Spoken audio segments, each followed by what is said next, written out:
Cold sensitive vaccine. अब बहुत सारी ऐसी वैक्सीन होती हैं जिसको हमें फ्रीज नहीं करना होता, और अगर आपने इसको फ्रीज किया तो ये इफेक्टिव नहीं होगी। फॉर एग्जाम्पल डीपीटी की वैक्सीन। डीपीटी की जो वैक्सीन है उसमें कोई डिल्यूटेंट नहीं यूज होता, वो एज इट इज आप लगाते हो पेशेंट को। तो इसके लिए हम करते हैं शेक टेस्ट।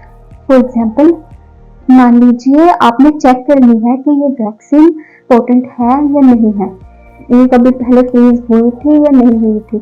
आपने एक वैक्सीन लेनी है उसमें से, तो आपने इसको टेस्ट वाइल के नाम से लेबल करके रख देना है, ठीक है।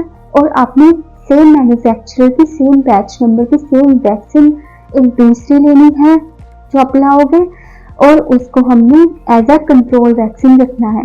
टेस्ट वैक्सीन है, हमें चेक करना है कि ये पहले फ्रीज हो रखी थी या नहीं हो रखी थी, मीन्स ये पोटेंट है या नहीं है।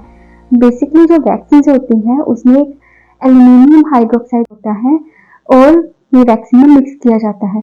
सो अब क्या होता है, अब जो हमने कंट्रोल वैक्सीन ली, अब हम इसको पहले फ्रीज करेंगे, मीन्स फ्रीजर में रखेंगे, और फ्रीजर में रखने के बाद हम इसे बाहर निकाल के रख देंगे जब तक ये लिक्विड फॉर्म में नहीं आ जाती। अब ये भी लिक्विड फॉर्म में आ गई और हमारे पास जो टेस्ट वैक्सीन है वो भी लिक्विड फॉर्म में है। अब इनको हम शेक करेंगे, ओके, दोनों को हम चेक करेंगे कि इसकी सेडिमेंटेशन कैसे हो रही है। अगर तो आप याद रख लीजिए haste makes waste, okay. So firstly आप दोनों को ऑब्जर्व करोगे कि सेडिमेंटेशन है जो वो टेस्ट फाइल में जल्दी हो रही है या कंट्रोल फाइल में। अगर तो टेस्ट फाइल में जल्दी सेडिमेंटेशन हो रही है as compared to the control file, it means जो सेडिमेंट्स आपको नीचे देखने को मिल रहे हैं और जो क्लियर लिक्विड है वो ऊपर है। सो इट मीन्स वो वैक्सीन है जो वो यूज करने के लायक नहीं रही।